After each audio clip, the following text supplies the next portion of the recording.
அத்தியாயம் 21 எடிசா இன்னொரு நிலவரையை கைப்பற்றினாள். நான் ஒரு ஓட்டலில் சிறிது ஓய்வு நேரத்தை அனுபவித்தேன். என் காபியை பருகினேன். இதற்கிடையில் என் ஸ்மார்ட் போன் விளையாட்டு திரையைக் காட்டியது. விடாமுயற்சியுடன் வேலை செய்தது. எடிசா கோப்லின் ஷாமனின் நிலவரைக்கு அனுப்பப்பட்டாள். இந்த விளையாட்டை விளையாடும் போது நான் உணர்ந்த ஒரு விஷயம் என்னவென்றால், எடிசா மறுக்க முடியாத ஒரு திறமையான நபர். இதுவும் எடிசாவின் நிர்வாகிகளின் புள்ளிவிவரங்களை அடிப்படையாகக் கொண்டதா? நான் விளையாட்டை தொடாமல் விட்டபோதும் அவள் தானாகவே நிலவரையை உருவாக்கி அங்கு நிறுத்தப்பட்ட அரக்கர்களின் எண்ணிக்கையை அதிகரித்தாள். எடிசாவை நிர்வாகியாக தேர்ந்தெடுத்தது ஒரு நல்ல முடிவு. இவ்வளவு கடினமாக உழைக்கும் ஒரு நிர்வாகியை நான் பாராட்டவில்லை என்றால் நான் வேற யாரை பாராட்டுவேன்? இந்த பணியையும் அவள் சிறப்பாகச் செய்வாள் என்று நான் உறுதியாக நம்புகிறேன். இந்த விஷயத்தில் நான் எடிசாவை மற்றொரு நிலவரையை ஆதரிக்க அனுப்பினேன். நான் தேர்ந்தெடுத்த நிலவரை என்னுடைய நிலவரை அமைந்திருந்த மலைத்தொடருக்கு அருகில் இருந்தது. அருகிலுள்ள பகுதியில் ஒரு நிலவரையை தேர்ந்தெடுத்ததற்கு எனக்கு ஒரு காரணம் இருந்தது. எதிர்காலத்தில் எப்படிப்பட்ட எதிரிகள் தாக்குவார்கள் என்பதை நான் தெரிந்து கொள்ள வேண்டும். நீங்கள் ஒரு விளையாட்டு பயனராக இருந்தால் நன்கு அறிந்திருப்பது இயல்பானது. அப்போதுதான் எந்த சூழ்நிலையையும் நீங்கள் சமாளிக்க முடியும். என்னுடைய தற்போதைய நிலவரை கருட ராஜ்யத்தின் மலைத்தொடரில் அமைந்திருந்தது. அது பேய் மண்டலத்திற்கு அருகில் இருந்தது. ஆனால் அருகிலுள்ள நிலவரையிலிருந்து உதவி கோருவதா? அப்படியென்றால் இந்த பகுதியில் ஏதோ ஒன்று நடந்திருக்கிறது என்று அர்த்தம். அதே பிராந்திய மாவட்டத்தில் நிலவரைகளைக் கொண்ட ஒரு அண்டை வீட்டாராக என்ன நடக்கிறது என்பதை கண்டுபிடிக்க வேண்டியிருந்தது. காத்திருக்கும் போது கொஞ்சம் கேக் சாப்பிடலாம். நான் என் ஸ்மார்ட் போனை மேசையில் வைத்துவிட்டு கேக்கை பார்த்தேன். என்னுடைய மிகவும் நம்பகமான நிர்வாகியான எடிசா அனுப்பப்படவிருந்தார். அதனால் முடிவு தெளிவாக இருந்தது. இவ்வளவு திறமையான நிர்வாகிகள் இருந்தால் எப்படி இருக்கும்? குறைந்தபட்சம் ஒவ்வொரு சிறிய விஷயத்திற்கும் நான் கவலைப்பட வேண்டியதில்லை. டிங் எதிர்பார்த்தது போலவே உடனடியாக ஒரு அலாரம் ஒலித்தது. எடிசா தற்போது நிலவரையின் உரிமையாளருடன் உரையாடிக் கொண்டிருக்கிறாள். சரி, அந்த உரையாடலின் முடிவைப் பொறுத்து எனது உத்தி மாறும். இப்போ அவங்க ஏன் உதவி கேட்டாங்கன்னு தெரிஞ்சுக்கோ எடிசா. உன்னால முடியும். நிலவரையின் உரிமையாளர் எடிசாவின் முன் மண்டியிட்டார். ஆமா, இப்போது என்ன நடக்கிறது? நிலவரையின் உரிமையாளர் கோப்லின் ஷாமன் எடிசாவிடம் சரணடைந்துவிட்டார்.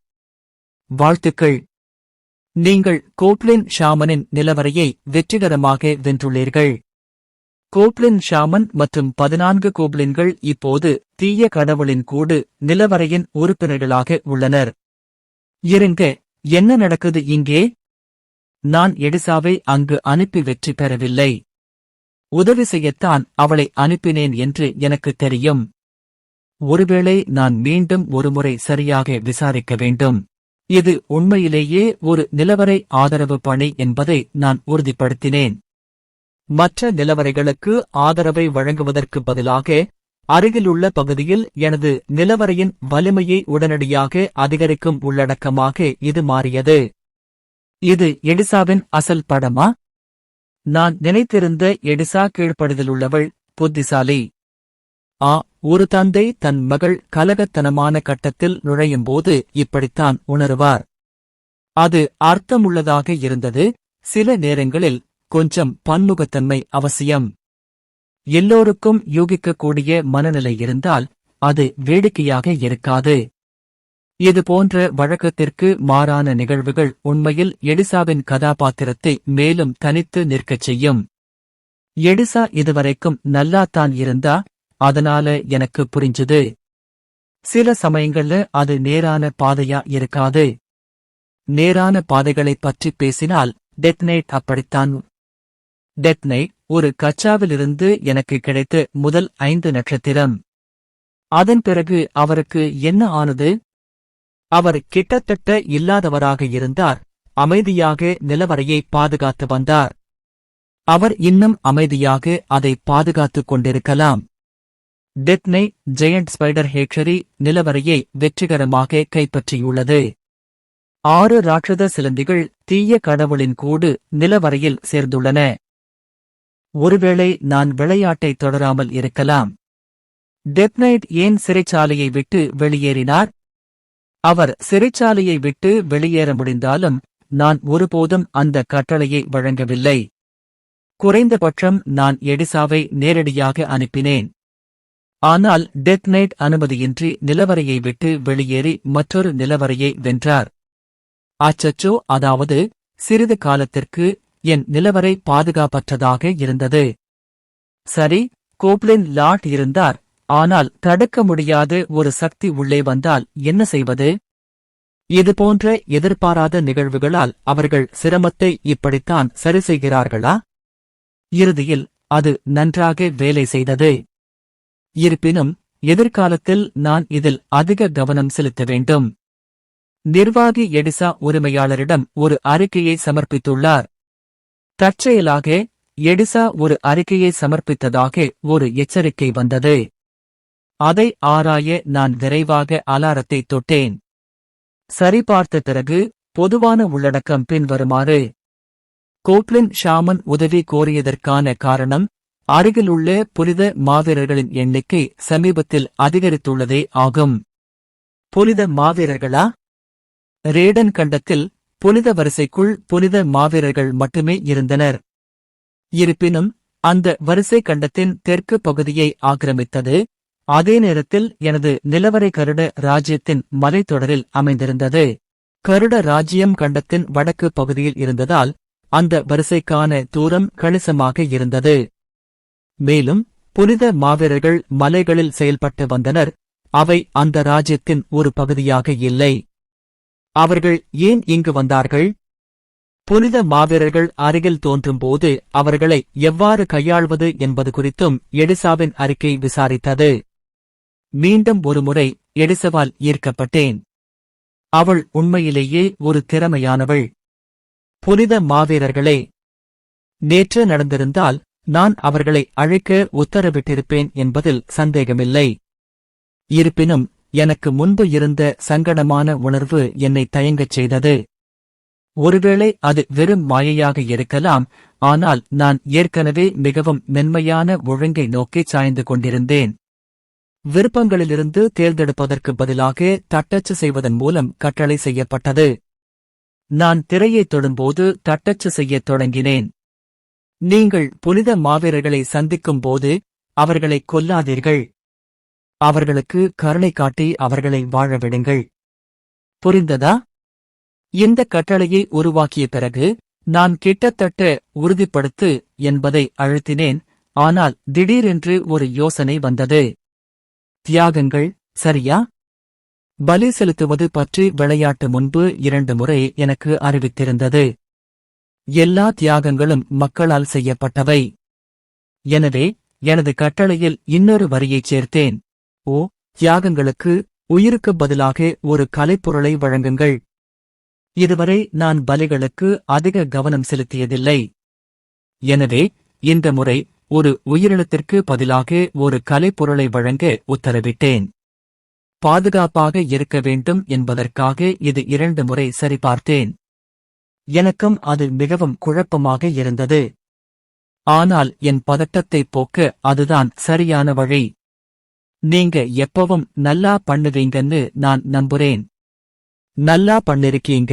நான் உறுதிப்படுத்து பொத்தானை அழுத்தினேன். நல்ல வேலை என்ற செய்தி என் உணர்வுகளை திருப்திப்படுத்துவதற்காகவே வந்தது. இது ஒரு நிர்வாகிக்கு உத்தரவுகளை வழங்குவது போன்றது, இல்லையா? விளையாட்டை மூடுவதற்கு முன்பு நான் கடைக்குள் நுழைந்து 20,000 ரத்தினங்களை வாங்கினேன். அது 22,000,000 ரூபாய்க்கு சமம். சுவாரஸ்யமாக, நான் விளையாடாத போதும் கூட விளையாட்டு தானாகவே நிலவரையை மேம்படுத்தியது, செயல்பாட்டில் ரத்தினங்களை பயன்படுத்தியது. இது போதுமானதாக இருக்க வேண்டும். கொஞ்ச நாள் நான் பிஸியா இருப்பேன். என்னுடைய ஏரேங் குணமான மேஜிக் சென்சிட்டிவிட்டி மிகவும் பழக்கமில்லாததாக உணர்ந்தேன். எனவே நான் அதற்கு ஏற்ப மாற வேண்டியிருந்தது. இந்த பண்புக்கு ஏற்ப சில நாட்கள் பயிற்சி பெற திட்டமிட்டேன். இந்த பண்பை முழுமையாக வளர்த்துக் கொண்டு சரியான திறமையை பெற்றவுடன் என் வாழ்நாள் முழுவதும் சுமூகமாக இருக்கும். எதிர்காலத்தை பற்றிய நம்பிக்கையான பார்வையுடன் நான் விளையாட்டை முடித்தேன். வீட்டிற்குச் செல்ல வேண்டிய நேரம் இது என்று நினைக்கிறேன். நான் ஏற்கனவே என் காபி மற்றும் கேக்கை சாப்பிட்டு விட்டேன். நான் என் இருக்கையை விட்டு வெளியேற தயாராகிக் கொண்டிருந்த போது ஒருவர் என்னை அணுகினார். மன்னிக்கவும். நான் தலையை திருப்பி பார்த்தேன். என் அருகில் ஒரு பெண் நிற்பதை பார்த்தேன். நான் அதிக சத்தம் போட்டுட்டேனா? விளையாட்டில் நான் மூழ்கியிருந்ததால் என்னைச் சுற்றியுள்ள விஷயங்களை கவனிக்கவில்லை. சாரி, நான் கொஞ்சம் சத்தமா பேசிட்டேன் இல்லையா?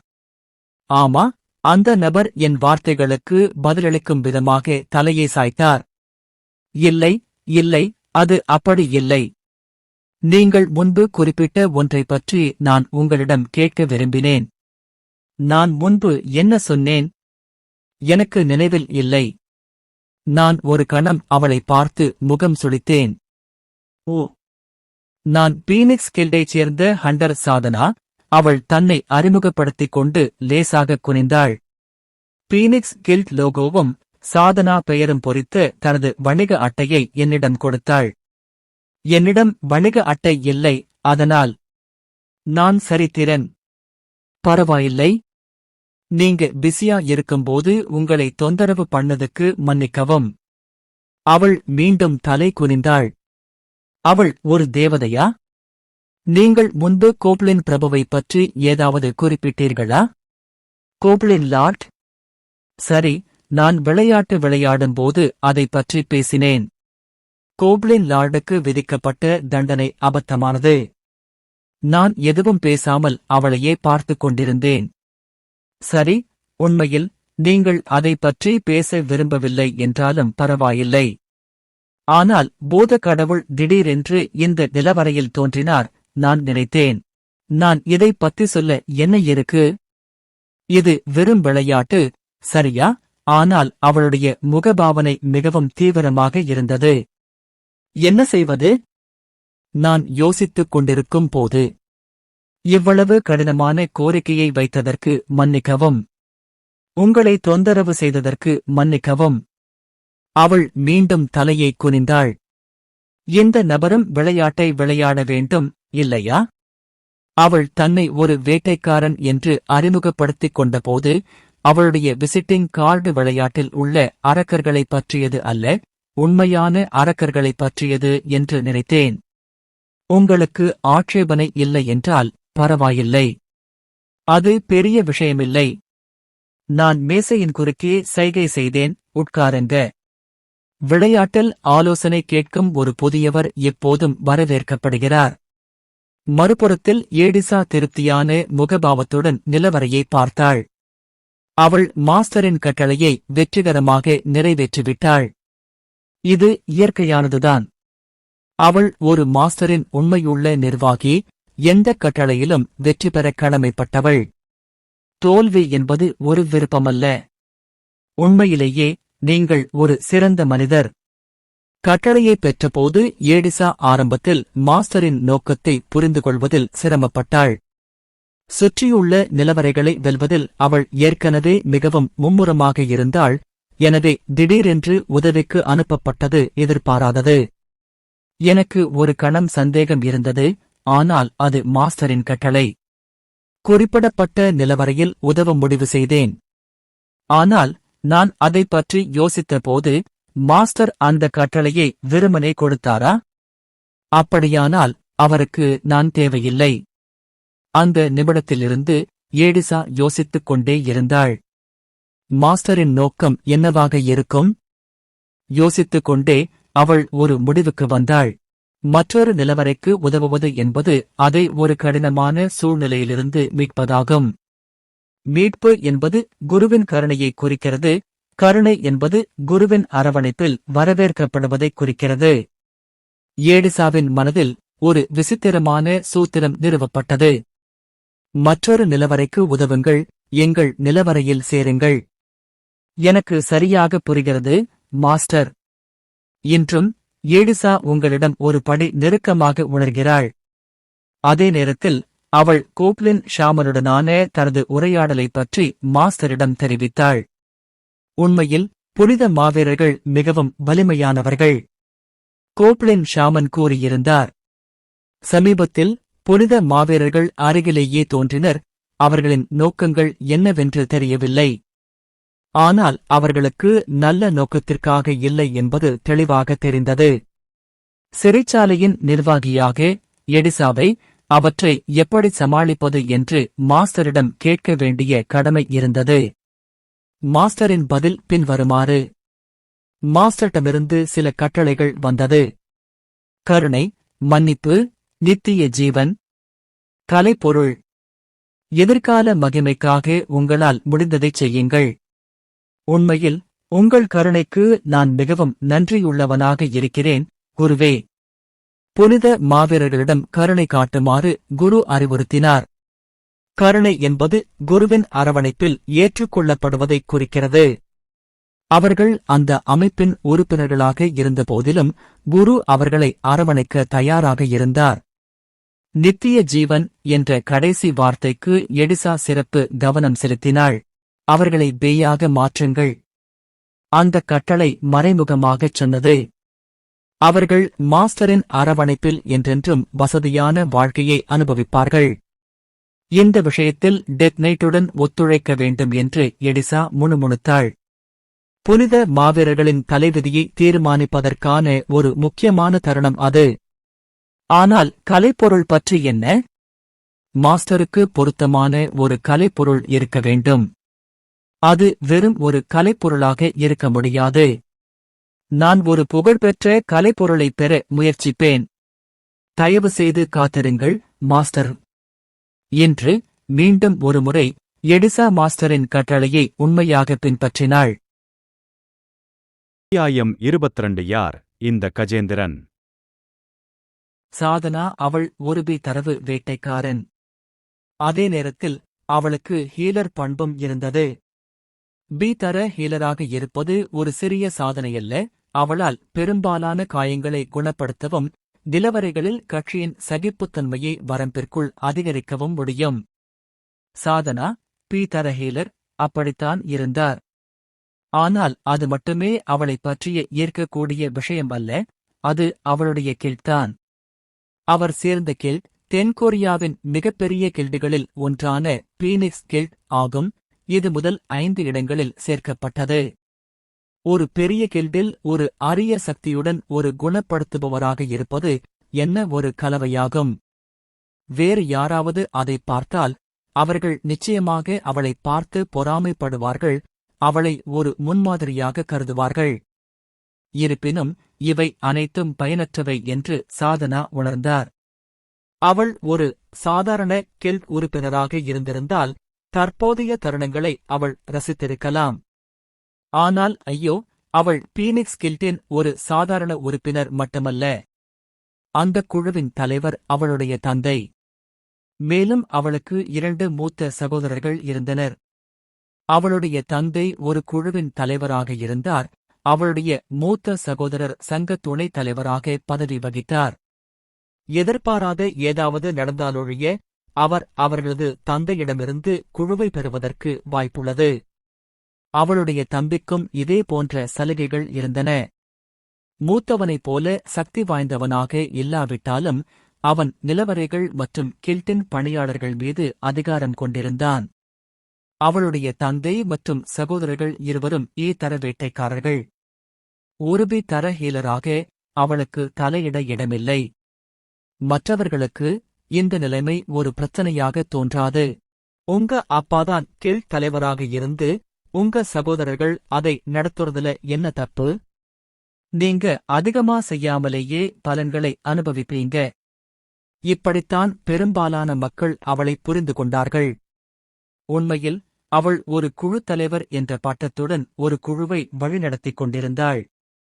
ஆனால் துரதிருஷ்டவசமாக மக்கள் உணர்ந்த மகிழ்ச்சி அவளுடைய யதார்த்தத்திலிருந்து வெகு தொலைவில் இருந்தது. அவளுடைய 2 சகோதரர்களும் அவளை தங்கள் பக்கத்தில் ஒரு தேவையில்லாத முள்ளாக பார்த்தார்கள். இறுதியில் அவளை அகற்றப்பட வேண்டிய ஒரு இருப்பாகக் கண்டார்கள். அவர்களுக்கு வேறு வேறு தாய்மார்கள் இருந்ததால் அவள் அவர்களிடமிருந்து வேறுபட்டவள் என்பது அவர்களுக்கு தெரியும். அவர்களின் தாய்மார்கள் வேறு வேறு என்றாலும் அவர்கள் கருணையுடனும் அக்கறையுடனும் இருந்திருந்தால் விஷயங்கள் வேறு மாதிரியாக இருந்திருக்கும். ஆனால் உலகம் அவ்வளவு மன்னிக்கும் தன்மை கொண்டதாக இல்லை. அவளுடைய அம்மா வித்தியாசமாக இருந்ததால் அவளுடைய 2 சகோதரர்களும் அவளை ஒரு துர்நாற்றம் வீசும் நபராக நடத்தினர். எப்போதாவது ஒரு கட்டத்தில் வெளியேற்றப்பட வேண்டிய ஒருவர். அவளுடைய சகோதரர்கள் சாதனாவை அப்படித்தான் பார்த்தார்கள். நிச்சயமாக ஒரு நல்லாட்சி நாட்டில் ஒருவரை வெளிப்படையாக கொல்வது சட்டவிரோதமானது. எனவே அவர்கள் மறைமுகமாக அவளுக்கு பிரச்சினைகளை ஏற்படுத்தினர். அவளுக்கு ஆபத்தான நிலவரைகளை வேண்டுமென்றே ஒதுக்கினர். இந்த நிலைமை இன்னும் தொடர்ந்து கொண்டிருந்தது. மறுபுறம் சிறையில் பூதப்பிரபு. அது மிகச் சரியானது. அவளுடைய அணிக்கு ஒதுக்கப்பட்ட நிலவரையில் ஒரு கோப்லின் பிரபு சேர்க்கப்பட்டார். விஷயங்களை மோசமாக்கும் விதமாக, அது வெறும் கோப்லின் அல்ல, அது ஒரு ஏதர அசுரன். கோப்லின் பிரபு சாதனா செய்ய முடிந்ததெல்லாம் பெருமூச்சு விடுவதுதான். பூதப்பிரபு அனைத்து பூத வகை உயிரினங்களுக்கும் கட்டளையிடும் ஒரு தலைவர் அசுரன். அது நிலவரையில் உள்ள பூதங்களின் இயல்பான தலைவர். ஒரு தலைவருக்கு ஏற்றவாறு அது சாதாரண பூதங்களிலிருந்து வேறுபட்ட ஒரு அசுரன். அதுவே தலைவலியாக இருந்தது. ஆனால் அதைவிட பெரிய பிரச்சனை ஒன்று இருந்தது. கோப்லின் பிரபு தனக்கு கீழே இருந்த ஏராளமான கோப்லின்களை தந்திரமாக கட்டளையிட்டார். இதனால் தோற்கடிப்பது இன்னும் சவாலானது. இதன் விளைவாக பல வேட்டைக்காரர்கள் கோப்லின் பிரபுவுடன் நிலவரைகளை சுத்தம் செய்ய போராடினர். அவளுடைய அணி வீரர்கள் உயர் பதவியில் இருந்திருந்தால் அவள் இவ்வளவு கவலைப்பட்டிருக்க மாட்டாள். துரதிருஷ்டவசமாக அவளுடைய குழு உறுப்பினர்களில் அவள் மிக உயர்ந்த பதவியில் இருந்த தர வேட்டைக்காரன். மற்ற குழு உறுப்பினர்கள் தர வேட்டைக்காரர்கள் மற்றும் தர வேட்டைக்காரர்களின் கலவையாக இருந்தனர். பிரச்சனை என்னவென்றால் அவள் ஒரு குணப்படுத்துபவள். போர்த்திறன்கள் எதுவும் இல்லை. கோப்லின் பிரபுவை வீழ்த்த அவளுக்கு கடுமையான பற்றாக்குறை இருந்தது. அவள் இதை பற்றி கில்டிடம் தெரிவித்து நிலவரையே விட்டுக் கொடுக்க வேண்டியிருந்தது. அதன் விளைவுகள் அவளுக்கும் அவளுடைய குழுவினருக்கும் எதிர்மறையாக இருக்கும். ஆனால் அது அவர்களின் உயிரை பணயம் வைப்பதை விட சிறந்தது. இந்த நிலவரையை அவர்கள் வேண்டுமென்றே எனக்கு ஒதுக்கியிருக்கலாம். தன் சகோதரர்கள் தன்னை ஒரு தொல்லையாக கருதினார்கள் என்பது அவளுக்கு நன்றாகவே தெரியும். ஆனாலும் சிறைச்சாலை பணி வெறும் தற்செயல் நிகழ்வு என்று அவள் நம்ப விரும்பினாள். அவர்கள் இவ்வளவு உச்சநிலைக்குச் செல்வார்கள் என்று அவள் நினைக்க விரும்பவில்லை. இதைப் பற்றி யோசித்துக் கொண்டே அவள் ஒரு ஓட்டலில் அமர்ந்தாள். பின்னர் அந்த நேரத்தில் அருகில் ஒரு மனிதன் முணுமுணுப்பதை அவள் கேட்டாள். கோப்லின் பிரபுவின் பலவீனம். அந்த சத்தம் முற்றிலும் தற்செயலாக அவள் காதுகளை அடைந்தது. கோப்லின் பிரபுவா? அவள் அவசரமாக சுற்றும் முற்றும் பார்த்தாள். அருகிலுள்ள மேஜையில் ஒரு மனிதன் ஒரு ஸ்மார்ட் போனை விடாமுயற்சியுடன் பிடித்துக் கொண்டு ஏதோ செய்து கொண்டிருந்தான். அவன் என்ன செய்கிறான்? மிக முக்கியமாக கோப்லின் பிரபுவின் பலவீனம் தனக்குத் தெரியும் என்று கூறுகிறானா? அது நம்ப முடியாததாக தோன்றியது. இதுவரையிலான சூழ்நிலையின் அடிப்படையில் கோப்லின் பிரபுவுக்கு எந்த பலவீனங்களும் இல்லை என்பது பொதுவாக ஏற்றுக்கொள்ளப்பட்டது. பொதுவாக வேட்டைக்காரர்கள் கோப்லின் பிரபுவை சமாளிக்க சக்தி வாய்ந்த பகுதி தாக்குதல்களையோ அல்லது வலுவான வேட்டைக்காரர்களையோ நம்பியிருந்தனர். எனவே அவள் கேட்ட வார்த்தைகளை எளிதில் புறக்கணிக்க முடிந்தது. இருப்பினும் அவள் இதயத்தின் மூலையில் நம்பிக்கையின் ஒரு மினுமினுப்பு மின்னியது. எல்லாவற்றிற்கும் மேலாக அவள் இந்த நிலவரையே கைவிட்டால் குழுவை நிச்சயமாக விளைவுகளை ஏற்படுத்தும். குழுவிற்குள் அவளுடைய நிலை ஆட்டம் காணும். அத்தகைய விளைவு அவளுடைய தலைமைத்துவ குணங்கள் குறித்து சந்தேகங்களை எழுப்பும். முற்றிலும் இல்லை. அவளுடைய சகோதரர்கள் நிச்சயமாக அதைத்தான் விரும்பினார்கள். ஒரு முயற்சி செய்வோம் என்று அவள் முடிவு செய்தாள். அவள் கைமுட்டிகளை இறுக்கிக் கொண்டாள். அவர்கள் எப்படியும் தோற்கப் போகிறார்கள். இப்படித்தான் சாதனா சரித்திரனை சந்தித்தாள். கோப்லின் பிரபு தோன்றினாரா? சரித்திரன் சாதனாவிடம் கேள்வி எழுப்பினார். கோப்லின் லார்ட். சரித்திரன் ஒரு கணம் தயங்கினார்.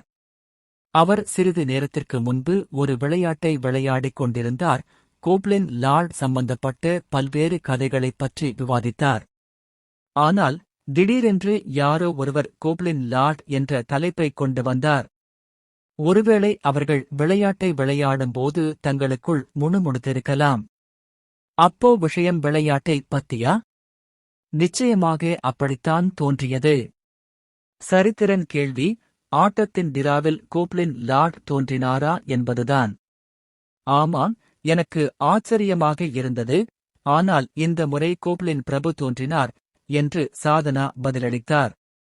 சரி, அது கோப்லின் லார்ட் என்றால் அது முதலாளி என்று நான் நினைக்கிறேன். அந்த விளையாட்டில் கோப்லின் லார்ட் ஒரு 5- நட்சத்திர அசுரன். குறைந்தபட்சம் 4- நட்சத்திரங்களிலிருந்து மிட்பாஸாக அவரை நியமிக்கலாம். அதனால்தான் நான் பதட்டமாக இருக்கிறேன். இதை எப்படி கையாள்வது என்று எனக்கு தெரியவில்லை. எனது குழு உறுப்பினர்கள் அனைவரும் குறைந்த தரவரிசையில் உள்ளனர். மேலும் வெளியேற வழி இல்லை.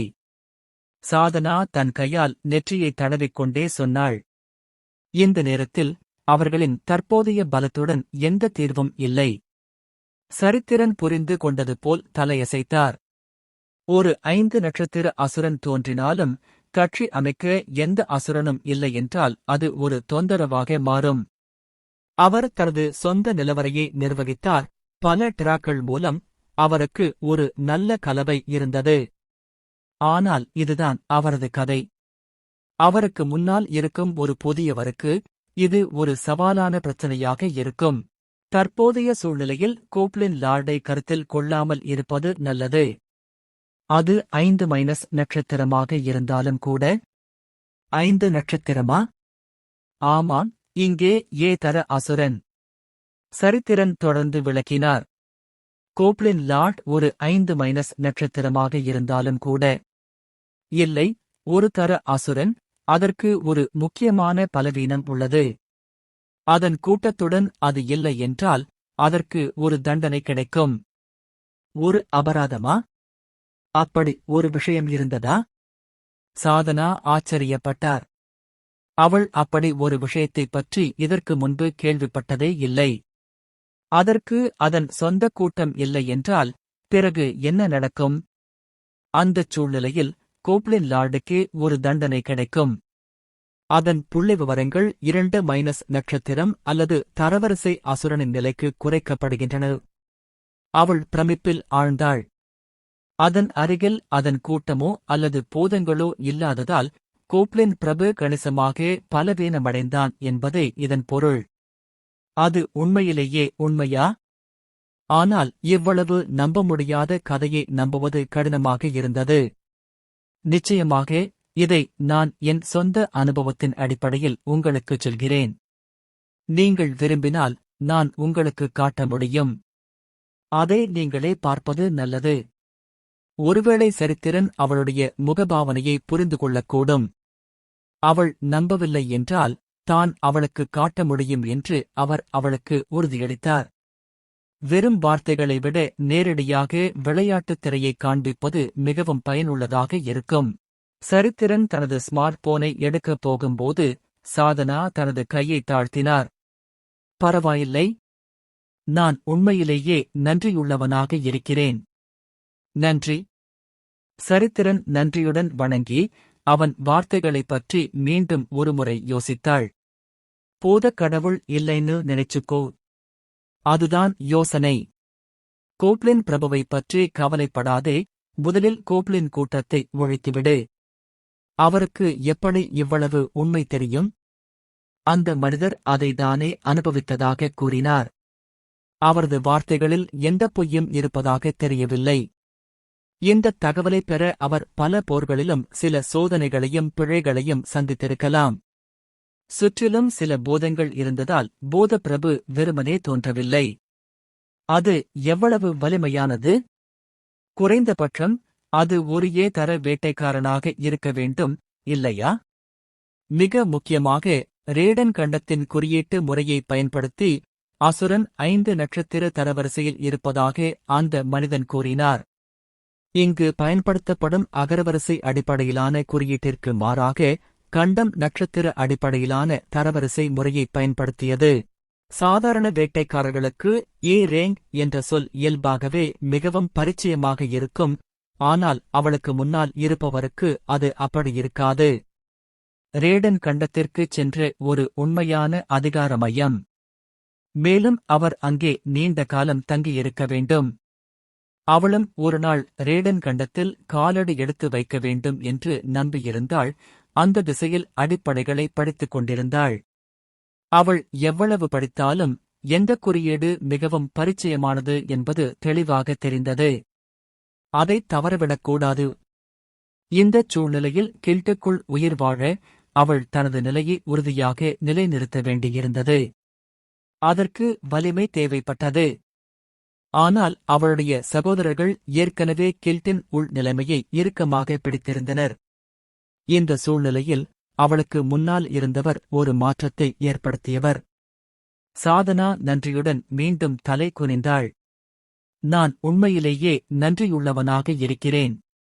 நீங்கள் நிறைய தகவல்களை பகிர்ந்து கொண்டேன், எனக்கு ஒரு பெரிய உதவி கிடைத்தது. பொதுவாக இதுபோன்ற முக்கியமான தகவல்கள் இரகசியமாக வைக்கப்பட்டன. தகவல்கள் அதிகாரத்திற்கும் பணத்திற்கும் சமமானவை. ஆனால் அவளுக்கு முன்னால் இருந்த மனிதன் அத்தகைய விஷயங்களில் ஆர்வமற்றவனாக தோன்றினான். அவன் தன் சொந்த திறன்களில் நம்பிக்கை கொண்டான். அது ஒண்ணும் பெருசு இல்ல. சரித்திரன் பதிலளித்தார். புதியவரின் நன்றியுணர்வை பற்றி பெருமிதம் கொண்டார். ஆனால் உங்களைப் போன்ற ஒருவருக்கு இன்னும் கொஞ்சம் கற்பிக்க நான் விரும்புகிறேன். மறுபுறம் ஏதோ ஒரு இடத்தில் 20 புனித மாவீரர்கள் மலையில் ஏறிக்கொண்டிருந்தனர். ஒரு கணம் இங்கே நிறுத்துவோம். குழுவை வழிநடத்தும் ஒருவரின் கூச்சலிட்டு அவர்கள் நின்றார்கள். அந்த மனிதனின் பெயர் கஜேந்திரன். காலன் பேரரசில் கூட செல்வாக்கு மிக்க கஜேந்திரன் டுவெல் குடும்பத்தின் 2வது மகன் அவர். ஒரு சிறிய இடைவேளைக்குப் பிறகு நாங்கள் தேடுதலை மீண்டும் தொடங்குவோம். அனைவரும் உங்கள் பாதுகாப்பை காத்துக்கொள்ளுங்கள், நீங்கள் ஓய்வெடுக்கலாம். தற்போது அவர் ஹோலி நைட்ஸை வழிநடத்திய புனித ஆணையின் துணைத் தலைவராகவும் பணியாற்றினார். அவர்கள் காட்டேரிகளை ஒழிக்கும் பணியில் ஈடுபட்டனர். இது ஆணையால் மேற்கொள்ளப்படும் நடவடிக்கையின் ஒரு பகுதியாகும். அது அவ்வளவு ஆபத்தான பணி அல்ல. குறைந்த சக்தி வாய்ந்தவற்றை நீக்குவதன் மூலம் காட்டேரிகளின் சக்தியை பலவீனப்படுத்துவதே அவர்களின் குறிக்கோளாக இருந்தது. தர்ஷினி ஒரு 5 நட்சத்திர காட்டேரி. ஒரு ஒற்றை காட்டேரி ஒரு முழு நகரத்திற்கும் அழிவை ஏற்படுத்தக்கூடும். அதை என் கைகளாலேயே பிடிக்க முடிந்தால்.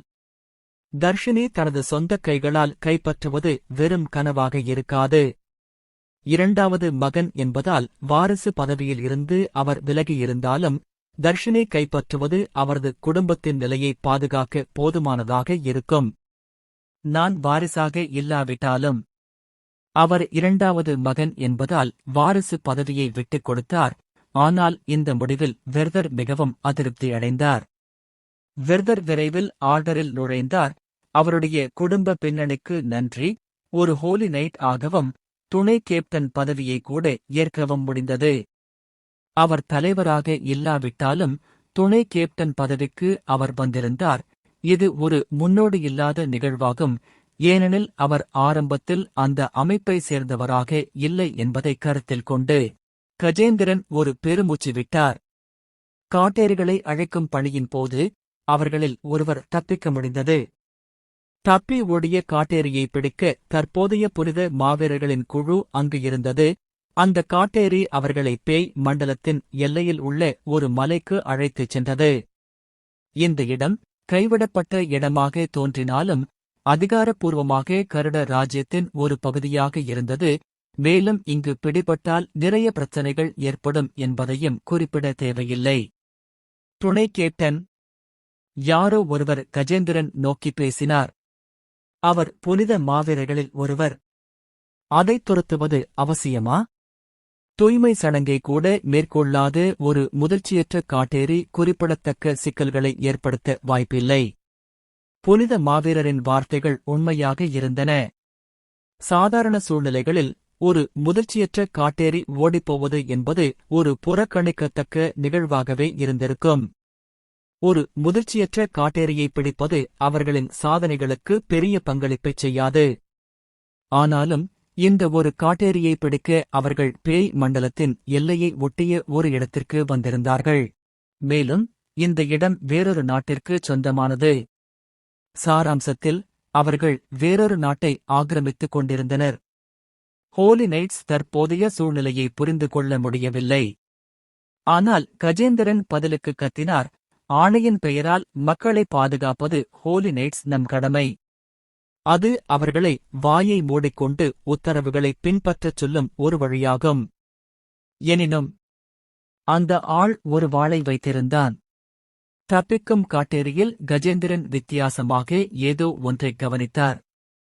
அது காட்டேரி தனது கைகளில் ஏந்திய ஒரு வாள். அது நிச்சயமாக ஒரு பேய் வாள்தான். ஒரு பேய் வாள் அதை பயன்படுத்துபவருக்கு மிகப்பெரிய சக்தியை அளித்தது.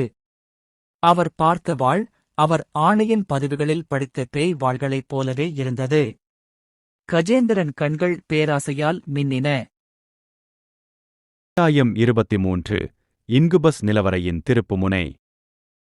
அசுர சாம்ராஜ்யத்திற்கு மிக அருகில் உள்ள நாட்டை நீங்கள் பெயரிட்டால் எல்லோரும் அதை கருட ராஜ்யம் என்று கூறுவார்கள். பேய் உலகம் என்பது தெரியாத ஒரு நிலம். அதில் எந்த வகையான அரக்கர்கள் வசித்து வந்தார்கள் என்பது யாருக்கும் சரியாகத் தெரியாது.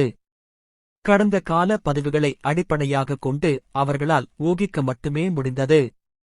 அப்படியானால் கருட ராஜ்யம் ஒரு ஆபத்தான இடமாக இருந்ததா? பேய் மண்டலத்திற்கு அருகாமையில் இருப்பதால் தொடர்ந்து அரக்கர்களால் அச்சுறுத்தலுக்கு உள்ளாகியிருந்ததா? அது அப்படியில்லை. ஒரு குறிப்பிட்ட காரணத்திற்காக அது பாதுகாப்பாக இருந்தது. கருட ராஜ்யத்திற்கு பேய்களின் சாம்ராஜ்யத்திற்கும் இடையில் ஒரு பெரிய மலைத்தொடர் ஒரு தடையாக செயல்பட்டது. இந்த மலைத்தொடர் அந்த ராஜ்யத்திற்கு ஒரு தனித்துவமான நன்மையை அளித்தது. இதே போன்ற சலுகையை பெற்ற மற்றொரு உயிரினமும் இருந்தது. சில நிமிடங்களுக்கு முன்பு முழு வேகத்தில் ஓடிக்கொண்டிருந்த அந்த பெண் மூச்சை பிடிக்க இடைநிறுத்தினாள். அதிகமாக மூச்சு விடுகிறாள்.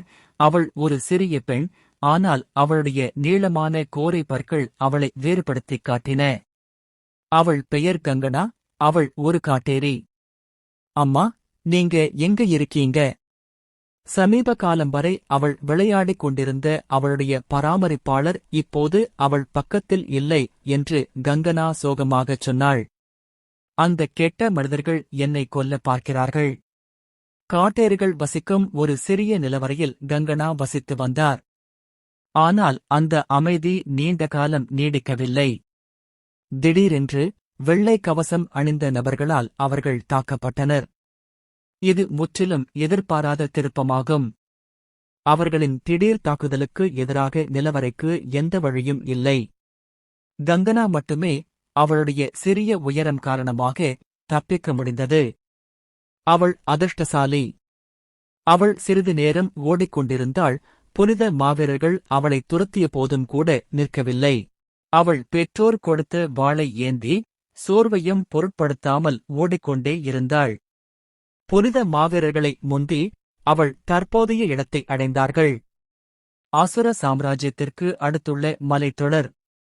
இன்னும் கொஞ்ச தூரம்தான். இந்த மலையை கடக்க முடிந்தால் அவள் அசுர உலகத்தை அடைவாள். அப்போ நான் அம்மாவையும் அப்பாவையும் மறுபடியும் சந்திக்க முடியும். பிரிவதற்கு முன்பு அவளுடைய பெற்றோர் அவளை பின்தொடர்ந்து பேய் உலகிற்குச் செல்வதாக கூறியிருந்தனர். அவள் அங்கு அவர்களுடன் மீண்டும் இணைவாள் என்று அவர்கள் நம்பினர். மேலும் கங்கனா அந்த நம்பிக்கையில் உறுதியாக இருந்தார்.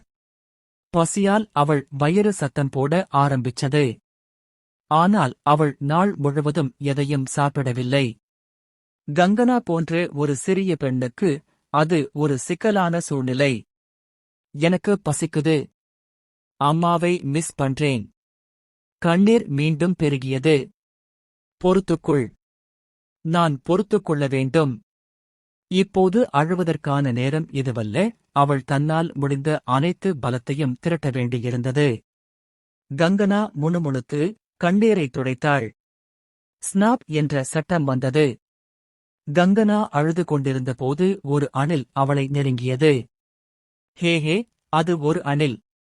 அழகான அணிலின் தோற்றம் கங்கனா முகபாவனையை பிரகாசமாக்கியது. ஒரு கணம் முன்பு வரை அவளை மூழ்கடித்த கடினமான உணர்ச்சிகள் அணிலின் உதவியால் உருகிப் போனது போல் தோன்றியது. அணில் நண்பா, இங்கே வா. கங்கனா அணிலை நோக்கி தன் கையை நீட்டினாள். அணில் நண்பா, இங்கே வா. கங்கனா அணிலை நோக்கி தன் கையை நீட்டினாள். அணில் தன் உணர்வுகளை புரிந்து கொண்டதா? முதலில் எச்சரிக்கையாக இருந்தது, ஆனால் விரைவில் அது கங்கனாவின் நீட்டிய கையில் ஏறியது. எப்போதுமே நண்பர்கள்தான் சிறந்தவர்கள். கங்கனா அணிலை லேசாக தழுவி ஒவ்வொரு வார்த்தையையும் தனது குறுகிய உச்சரிப்பில் உச்சரித்தாள். ஸ்னாப். அணிலை கையில் வைத்துக் கொண்டு அதை எடுத்து அதன் உடலில் கடித்தாள். ஸ்னாப். இனிப்பு. கங்கனாவின் முகம் மகிழ்ச்சியால் நிறைந்திருந்தது. அது இனிப்புச் சாறு குடிப்பது போல இருந்தது. கங்கனாவின் உதடுகளிலிருந்து சிவப்புத் துளிகள் ஒவ்வொன்றாக விழுந்தன. அணில் நண்பரே, பிறகு சந்திப்போம் என்று கிளம்பு ஆயத்தமானாள். பிறகு எங்கிருந்து சந்திக்கிறது? அதான் மொத்தமா சோழியம் முடிச்சுட்டியே. இது அணில் ஓட மைண்ட் வாய்ஸ் இல்ல, இது என்னோட மைண்ட் வாய்ஸ். சரி, ஸ்டோரிக்கு போவோம்.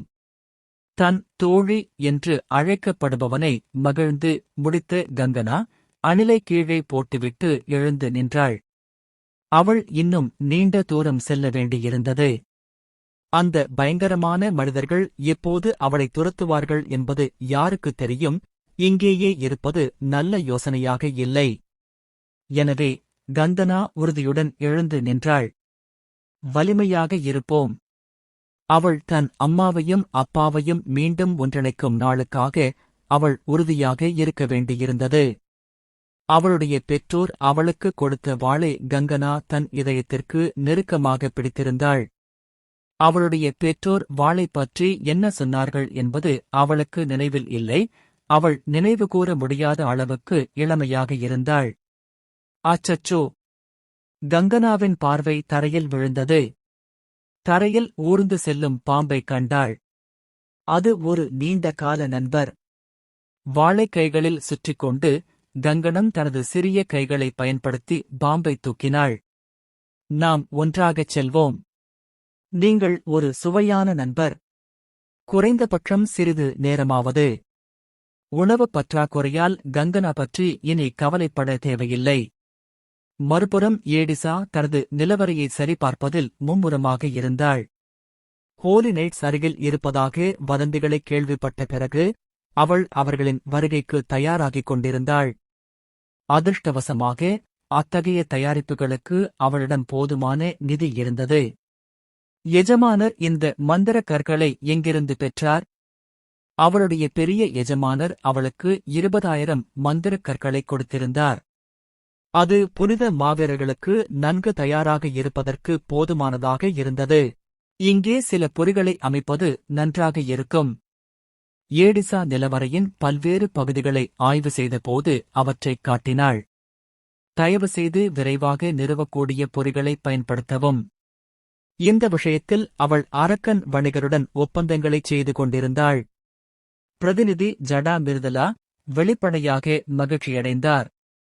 மிருதுலாவின் வேகமாக வளர்ந்து வரும் சாதனைகள் காரணமாக சமீபத்தில் அவள் அரக்க வணிகரின் ஒரு முக்கிய நபராக மாறிவிட்டாள். அவள் ஒரு சக்குபசுக்கும் மனிதனுக்கும் இடையில் பிறந்த அரை இரத்த சக்குபஸ் என்பதால் சந்தையில் அவள் பாகுபாடு காட்டப்பட்டாள்.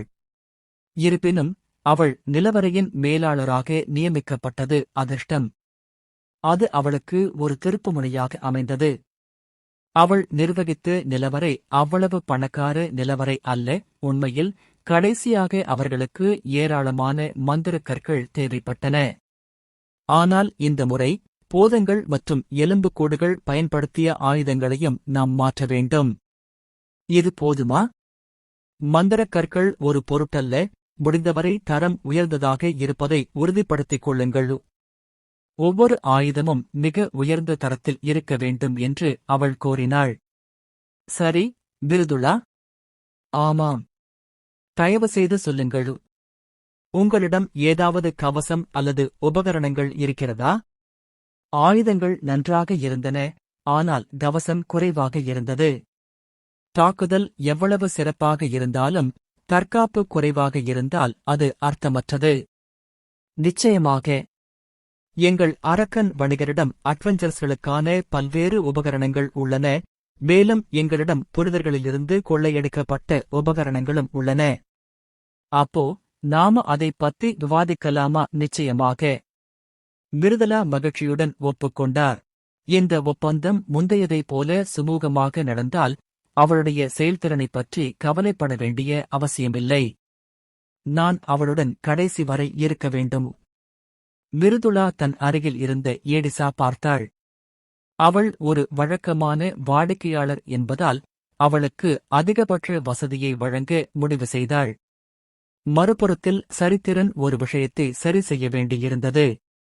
சிறிது காலத்திற்கு விளையாட்டை விளையாடுவதில்லை என்ற வாக்குறுதியை மீறி தவிர்க்க முடியாமல் விளையாட்டை தொடங்கினேன். ரேடன். திரையில் ஒரு எளிய விளையாட்டு தலைப்பு தோன்றியது.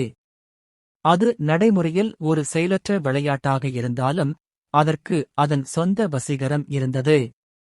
குறிப்பாக கதாபாத்திரங்கள் கொஞ்சம் அழகாக இருந்தன. இப்போதும் கூட பல கதாபாத்திரங்கள் நிலவரையை ஆராய்வதில் மும்முரமாக இருந்தன. ஏரியா 1 வசிக்கும் இறக்காதவர்களைத் தவிர அவர்கள் அனைவரும் பிஸியாக இருப்பதாக தோன்றியது. ஆனால் இவர் யார்? எடிசாவுக்கு பக்கத்தில் ஒரு பரிச்சயமற்ற கதாபாத்திரம் இருந்தது. அது யார் என்று கண்டுபிடிக்க நான் அந்த கதாபாத்திரத்தின் மீது கிளிக் செய்தேன். யார் இந்த ஜடா மிருதுளா? அந்த பெயர் மிருதுளா என்று காட்டியது. விளக்கத்தின்படி அவள் அரக்க வணிகரின் வணிகர். அவளுடைய பெயருக்கு அருகில் 2 நட்சத்திரங்கள் இருந்தன. இந்த வணிகர் ஏடிசாவிடம் பல்வேறு இடங்களுக்கு பயணம் செய்து கொண்டிருந்தார். ஓ, அப்படியானால் நிலவரை மேம்பாடு அவள் மூலம் இப்படித்தான் செயல்படுகிறது. மிருதுளா. நான் எப்போதாவது ஒரு ஒப்பந்தம் செய்ய வேண்டியிருந்தால் அவள் பெயரை நினைவில் வைத்திருக்க வேண்டும். சுவாரஸ்யமானது. சொல்லப்போனால் அவங்க இவ்வளவு பிஸியா இருந்தா எனக்கு அதிகமா வேலை இருக்காது. உண்மையில் நான் இந்த கேமுக்குள் நுழைந்ததற்கு ஒரே ஒரு நோக்கம்தான் இருந்தது. வேறொரு சிறைச்சாலையை ஆதரிப்பதற்காக எடிசாவை வேறொரு சிறைச்சாலைக்கு அனுப்ப விரும்பினேன். ஆனால் எடிசா விடாமுயற்சியுடன் வேலை செய்து கொண்டிருந்தாள். இப்போது அவளுக்கு கூடுதல் பணிகளைக் கொடுத்தால் என்ன செய்வது? நான் ஒரு இதயமற்ற முதலாளியாக இருப்பேன். மறுபுறம் இந்த சூழ்நிலையில் டெத்னைட்டை அகற்ற எந்த காரணமும் இல்லை. யாராவது ஒருவர் நிலவரையை பாதுகாக்க வேண்டியிருந்தது. இந்த நிலவரை ஏதோ காரணத்தினால் விசேஷமாக தெரிகிறது. டஞ்சன் சப்போர்ட் டிஸ்பேட்ச் பட்டியலில் வேறு ஒரு நிலவரை தோன்றியது. அது இன்கியூபஸ் நிலவரை என்று அழைக்கப்பட்டது. மேலோட்டமாக பார்க்கும்போது அது சாதாரணமாக தெரிந்தது. ஆனால் பிரச்சனை என்னவென்றால் இந்த நிலவரையின் இருப்பிடம் ரேடன் கண்டத்தில் இல்லை, வேறொரு பரிமாணத்தில். இந்த விவரத்தால் என் எதிர்பார்ப்புகள் தகர்ந்து போயின. அது சுவாரஸ்யமாக இருந்தது, அதனால் நான் அவளை உடனடியாக அனுப்ப விரும்பினேன். கூடுதலாக அது ஒரு இன்குபஸ் நிலவரை, அதாவது சக்குபஸின் எதிர் இயல்புடைய அரக்கர்களைக் கொண்டிருந்தது. அப்படியிருந்தும் எடிசா இதற்கு சரியானவராக தெரிகிறது. நான் வருத்தத்துடன் திரையை பார்த்தேன். சரி, இன்னும் நேரம் இருக்கு. அருகில் உள்ள இன்குபஸ் நிலவரையில் ஒரு டைமர் காட்டப்பட்டிருந்தது. மீதமுள்ள நேரம் 1 நாள் 2 மணி நேரம் 16 நிமிடங்கள். இந்த நேரத்திற்குள் அவளை அனுப்பி வைக்க முடியும். விளையாட்டு நேரமும் நிகழ்நேரமும் ஒரே நேரத்தில் கடந்து சென்றதால் அவளுடைய தற்போதைய பணிகள் அதற்கு முன்பே கிட்டத்தட்ட முடிந்திருக்கும். படிப்படியாக மாறிக்கொண்டிருந்த நிலவரையை நான் பெருமையுடன் பார்த்தேன். பீனிக்ஸ் கில்ட்டின் துணை கீழ் தலைவர் அறையில் 2 நபர்கள் உரையாடிக் கொண்டிருந்தனர். சாதனா நாளை நிலவரைக்குள் செல்வதாகச் சொன்னாரா? துணைக்குழுவின் தலைவர் சகன் குளிர்ந்த குரலில் கேட்டார். அது சரிதான். அவள் முழுமையாக அர்ப்பணிப்புடன் இருப்பது போல் தெரிகிறது, மேலும் அவள் முழுமையான தயாரிப்புகளையும் செய்திருக்கிறாள் என்று ஒப்பிலாமணி பதிலளித்தார். அவர் கில்ட்டின் பணியாளர்கள் மற்றும் நிலவரைகளை நிர்வகிக்கும் பதவியை வகித்தார், ஆனால் சகன் அளவுக்கு உயர் பதவியில் இல்லை. ஒப்பிலாமணி மூத்த மற்றும் இளைய சகோதரர்கள் முறையே. தம்பி, கொஞ்சம் யோசிச்சு பாருங்க, இது என்ன ஒரு அற்புதமான வாய்ப்பு.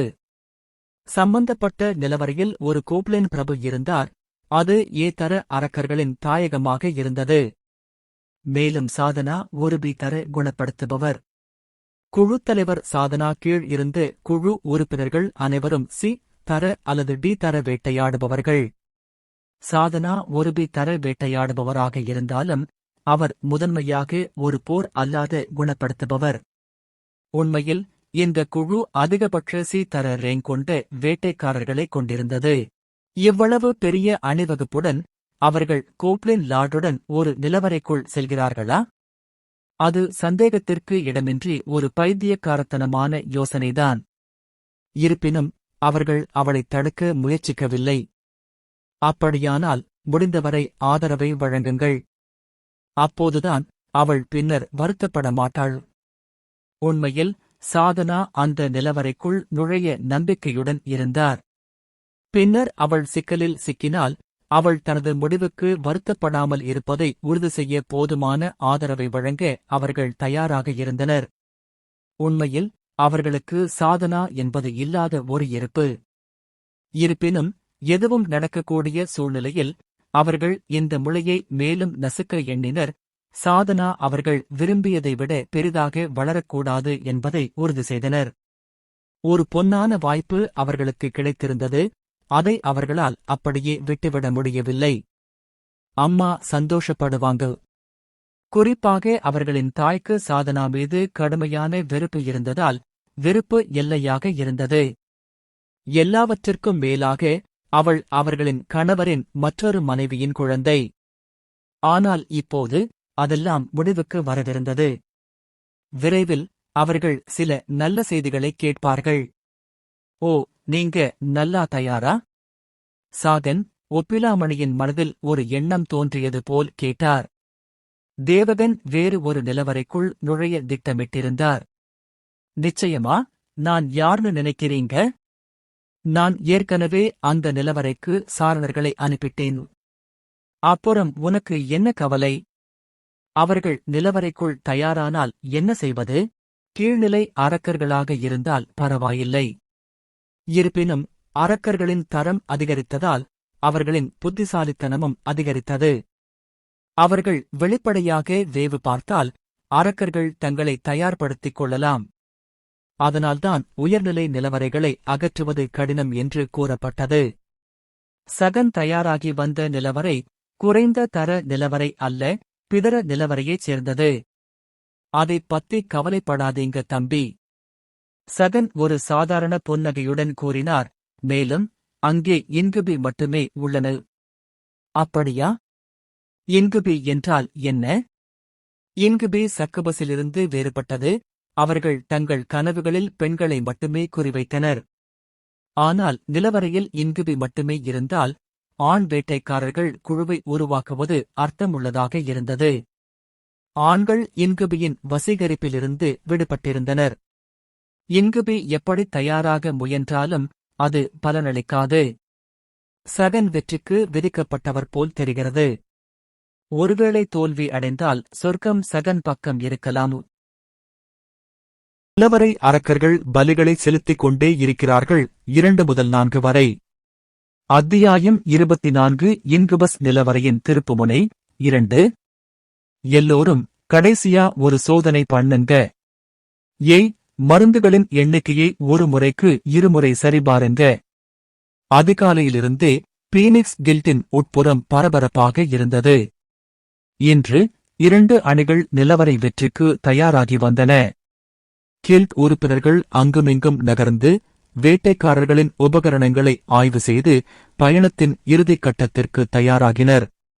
பொதுவாக இதுபோன்ற கவனமான தயாரிப்புகள் தேவையற்றவை. நிலவரை வெற்றி என்பது ஒரு பொதுவான நிகழ்வாகும், மேலும் இவ்வளவு தூரம் செல்ல வேண்டிய அவசியமில்லை. இருப்பினும் இந்த முறை விதிவிலக்காக இருந்தது. இன்றைய நிலவரை வெற்றியை வழிநடத்தும் இரு அணிகளும் ஒரு முக்கியமான காரணியைக் கொண்டிருந்தன. இரண்டு அணித் தலைவர்களும் கில்டன் தலைவரின் குழந்தைகள். அவர்கள் இளைய மகன் சகன் மற்றும் மகள் சாதனா. அது சாத்தியமில்லை என்றாலும் அவர்களில் யாராவது ஒருவர் தவறு செய்தால் கில்டன் சூழல் சந்தேகத்திற்கு இடமின்றி பிரச்சனையில் மூழ்கும். எந்தவொரு பிரச்சனைக்கும் தாங்கள் காரணமாக இருக்க விரும்பாமல் அனைவரும் விடாமுயற்சியுடன் தயாராகி வந்தனர். நிலவரை வெற்றியை தொடங்குவதற்கு முன்பு சாதனா முழுமையான தயாரிப்புகளை செய்து கொண்டிருந்தார். சிறிது நேரத்திற்கு முன்புதான் பேசிய மனிதனைப் பற்றி அவள் நினைத்தாள். சரித்திரன் போது பிரபுவை பற்றிய தகவல்களை அவளுக்கு வழங்கியவர் அவர்தான். அவர் சொன்னது உண்மை என்றால் போதப்பிரபு அவர்கள் பயந்த அளவுக்கு வலிமையானவர் அல்ல. உண்மையில் அது எவரும் எச்சரிக்கையுடன் கையாளக்கூடிய ஒரு அரக்கன். இருப்பினும் ஒரு ரேங் அசுரனின் பயம் காரணமாக யாரும் கோப்லின் பிரபுவை பற்றிய விரிவான தகவல்களை சேகரிக்க முயற்சிக்கவில்லை. பெரும்பாலான உயர்மட்ட வேட்டைக்காரர்கள் அதை நேருக்கு நேர் எதிர்கொள்ள தேர்ந்தெடுத்தனர். அதே நேரத்தில் குறைந்த திறன் கொண்டவர்கள் கோப்லின் பிரபுவை தவிர்த்தனர். ஆனால் சரித்திரன் வித்தியாசமாக இருந்தார். மற்றவர்கள் எடுத்த பாதைகளை அவர் பின்பற்றவில்லை. மாறாக அவர் தனது சொந்த பாதையில் நடந்தார். அவர்களின் உரையாடலின் போது அவள் அதை உணர்ந்தாள். இந்த நிலவரையைப் பற்றிய அவரது வார்த்தைகள் அனைத்தும் உண்மையாக இருந்தால் அது கில்டன் உள் இயக்கவியலில் அட்டவணைகளை திருப்பக்கூடும். அதைச் செய்ய அவள் நினைத்தாள். எதுவாக இருந்தாலும் சரி, நான் அவனை உள்ளே அழைத்து வரவேண்டும். சூழ்நிலைகள் எதுவாக இருந்தாலும் சரித்திரனை வேலைக்கு அமர்த்த வேண்டியிருந்தது. அந்த நேரத்தில் அவள் அப்படித்தான் நினைத்துக் கொண்டிருந்தாள். அப்போது யாரோ அவளை பெயர் சொல்லி அழைத்தார்கள். அது யார் என்று அவளுக்கு தெரியும். ஆனால் அவள் அவனை புறக்கணிக்க முடிவு செய்தாள். உடன்பிறந்தவர்களாக இருந்தாலும் அவர்களுக்குள் நல்ல உறவு இல்லை. அதனால் இதுதான் அவள் தேர்ந்தெடுத்த அணுகுமுறை. ஏய், உன் தம்பியின் வார்த்தைகளை புறக்கணிக்க துணிகிறாயா? நீ இப்போது என்னிடம் உன் திமிர்த்தனத்தை காட்டாதே. சாதனா அலட்சியமாக பதிலளித்தார். அவள் இப்போது தன் சகோதரனை பார்த்தாலும் அது எந்த நேர்மறையான உணர்ச்சிகளையும் ஏற்படுத்தாது. சகன் சிறிது நேரம் முணுமுணுத்துக் கொண்டிருந்தார். அவர் முணுமுணுத்தபடி தனது இருக்கைக்கு திரும்பினார். சாதனா இறுதியாக தனது பின்வாங்கும் பின்புறத்தை பார்த்தார். என்ன ஒரு முட்டாள்! சகன் கில்டில் பணியாளர்கள் மற்றும் நிலவரை மேலாண்மை பதவியை வகித்தார்.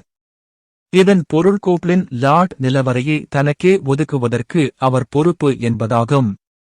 அவளும் அவளுடைய குழுவும் ஒரு தரவரிசை அரக்கனை தோற்கடிக்க முடியாது என்பது அவருக்கு தெரிந்திருக்கலாம்.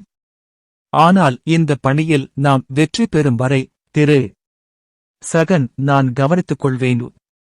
அவர்கள் வெற்றி பெற்றால் சரித்திரன் தனது உதவியாளராக கருதப்படுவார். அவருக்கு கணிசமான வெகுமதிகளை வழங்க அவள் திட்டமிட்டாள்.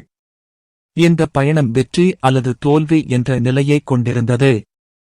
அதை வெல்லத் தவறினால் அது ஒரு குறிப்பிடத்தக்க அடியாக இருக்கும். அவர்கள் உயிர் பிழைத்து திரும்பி வந்தாலும் கில்டில் அவர்களின் மதிப்பு குறைந்துவிடும். அதனால்தான் அவர்கள் வெற்றி பெறுவது அவசியம்.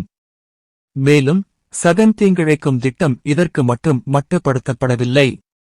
சாதனா இருந்த அதே நேரத்தில் அவர் ஒரு நிலவரை வெற்றிக்கும் தயாராக இருந்தார். நோக்கம் தெளிவாக இருந்தது. நான் தோல்வியடைவேன், ஆனால் அவன் வெற்றி பெறுவான். அவள் அதை பற்றி எவ்வளவு அதிகமாக யோசிக்கிறாளோ அவ்வளவு அதிகமாக அவன் உண்மையிலேயே எரிச்சலூட்டும் ஒரு பையன் என்பதைக் கண்டாள்.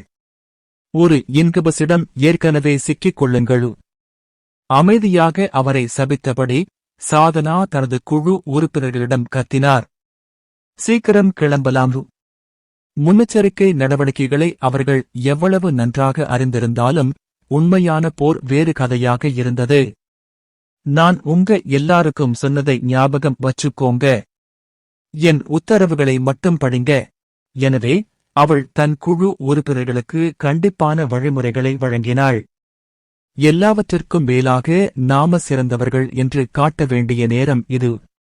சில நாட்கள் எடுத்தாலும் கூட நிலவரையை கைப்பற்றுவதில் உறுதியாக இருந்தாள். பீனிக்ஸ் கில்ட்டை விட்டு அவள் வெளியேறும்போது சகன் அவளை பார்த்துக் கொண்டிருந்தார். விரைவில் அவர் புறப்பட வேண்டிய முறை வந்தது. இந்த நிலவரை வெற்றியைப் பற்றி சகன் நம்பிக்கையுடன் இருந்தார். அவர் செல்ல வேண்டிய இடம் பி கிரேடு நிலவரை. அவர் ஏற்கனவே ஒரு முழுமையான உளவு பணியை முடித்திருந்தார்.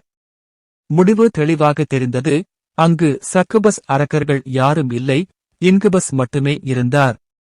பல உளவு பணிகளுக்குப் பிறகு இந்த தகவல் உறுதியானது. இருப்பினும் அடிக்கடி உளவு பார்ப்பது சிறந்ததல்ல, ஏனெனில் சில அரக்கர்கள் புத்திசாலித்தனத்தைக் கொண்டிருந்தனர், மேலும் அடிக்கடி கவனிக்கப்பட்டால் தங்கள் நடத்தையை சரிசெய்யக்கூடும். இருப்பினும் இந்த குறிப்பிட்ட நிலவரையில் இன்குபஸ் அரக்கர்கள் மட்டுமே இருந்தனர். இந்த நிலவரையை நாங்கள் ஜெயிப்பது ஒரு கேக் துண்டு சாப்பிடுற மாதிரி.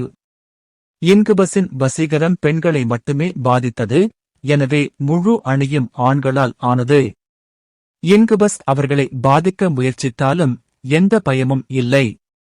இறுதியில் அவர்கள் நேரடியாக அவர்களை எதிர்கொள்வார்கள்.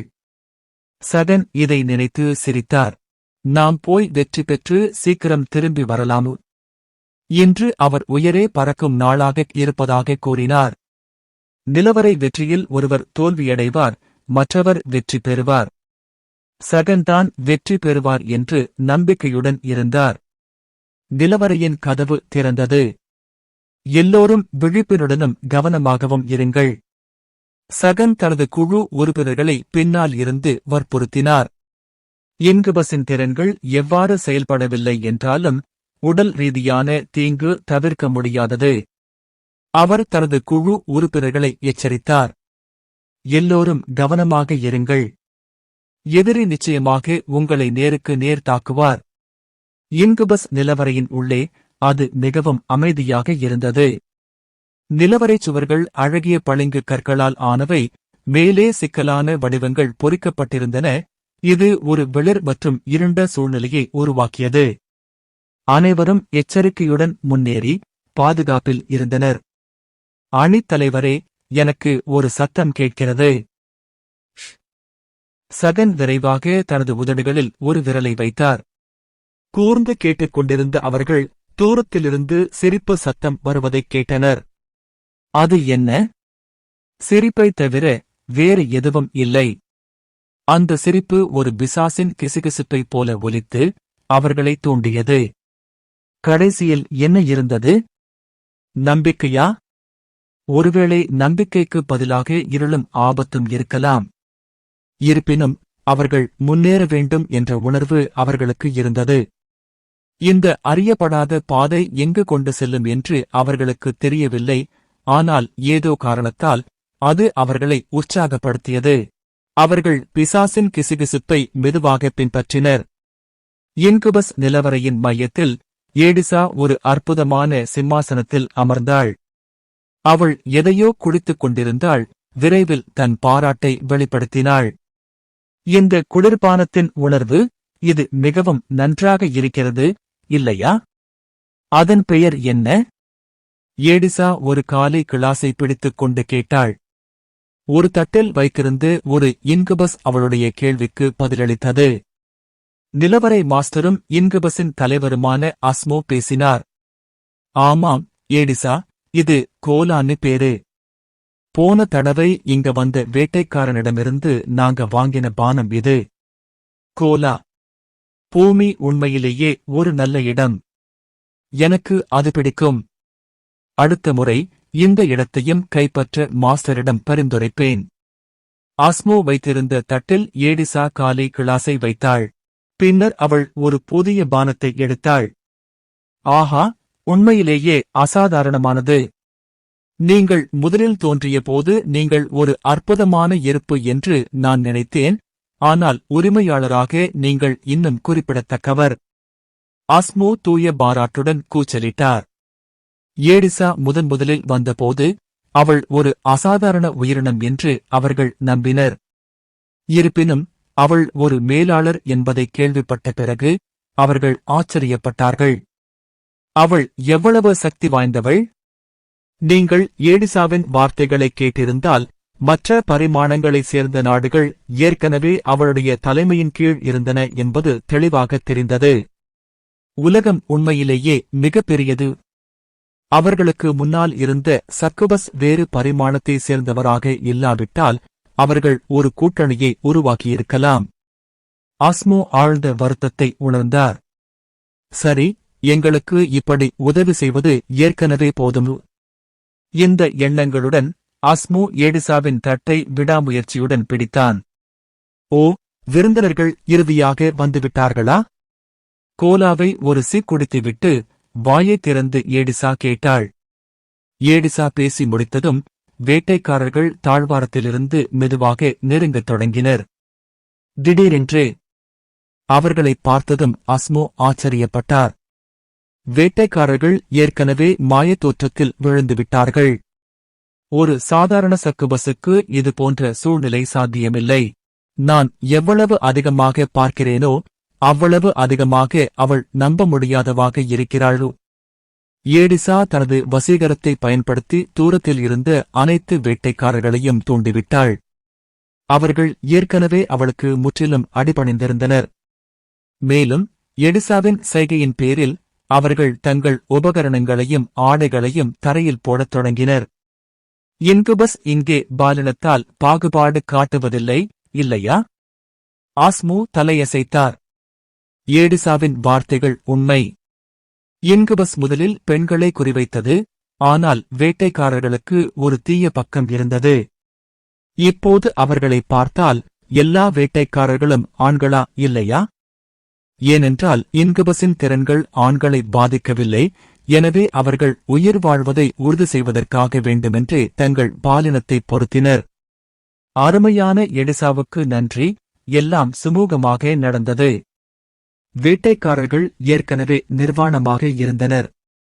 இன்னும் ஆச்சரியப்படும் விதமாக அவர்கள் அனைவரும் எடிசாவின் பாலியல் ஆசைகளின் செல்வாக்கின் கீழ் இருந்தனர்.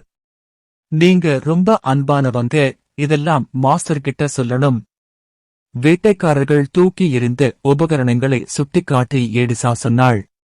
ஆ, அந்த சின்ன பொறியல்களின் உபகரணங்களை நான் எடுத்துக்கொள்ளலாமா? நிச்சயமாக. எல்லாம் ஏடிசாவின் செயல்களால்தான். நாங்கள் உங்கள் விருப்பங்களை பின்பற்றுவோம். ஆஸ்மோ பணிவுடன் குனிந்து கைதட்டி மீதமுள்ள இன்குபஸிடம் உபகரணங்களை சேகரிக்க உத்தரவிட்டார். அனைத்து உபகரணங்களும் ஒரே சரக்கு கிடங்கில் நிரம்பியிருந்தன. சரக்கு கலைப்பொருள் எனது நேர்மை. என்றாவது ஒரு நாள் பெரிய எடிசாவை மீண்டும் சந்திப்பேன் என்று நம்புகிறேன். பணி முடிந்ததும் அவர்களைச் சுற்றியுள்ள இடம் சிதைந்தது. இந்த நிலவரையில் அவர்களின் பணிகள் ஏற்கனவே முடிந்துவிட்டன. எடிசா அஸ்மோவிடம் விடைபெற்று சிதைந்த இடத்திற்குள் நுழைந்தாள். இன்குபஸ் நிலவரையில் ஏடிசா வெளியேறிய பிறகு சுவரில் இருந்த சுவாலைகள் நடனமாடி சிதறி மறைந்தன. அமைதியான இருண்ட இடம் சோதனையின் இனிமையான வாசனையால் நிறைந்திருந்தது. இந்த இனிமையை பின்னணியாக கொண்டு இன்குபஸ் கண்ணியமான தோரணையில் வேட்டைக்காரர்களை அணுகினார். அது ஒரு காதலனுக்கு தங்கள் கைகளை வழங்குவது போல இருந்தது. மேலும் ஒரு நீண்ட இரவு சோதனை தொடங்கியது. நிலவரை ஆதரவு வெற்றிகரமாக மேற்கொள்ளப்பட்டது. வேறொரு பரிமாணத்திலிருந்து ஒரு நிலவரையுடன் முதல் தொடர்பு. எச்சரிக்கை. பரிமாண காரணகாரிய விகிதம் மறுசீரமைக்கப்படுகிறது. எச்சரிக்கை. காரணகாரிய விகிதத்தில் ஏற்பட்ட விரைவான மாற்றத்தின் காரணமாக தீய ஆவியின் கூடு நிலவரையின் உரிமையாளர் மாஸ்டர் சரித்திரனுக்கு அவசரகால முறை அமைக்கப்பட்டுள்ளது.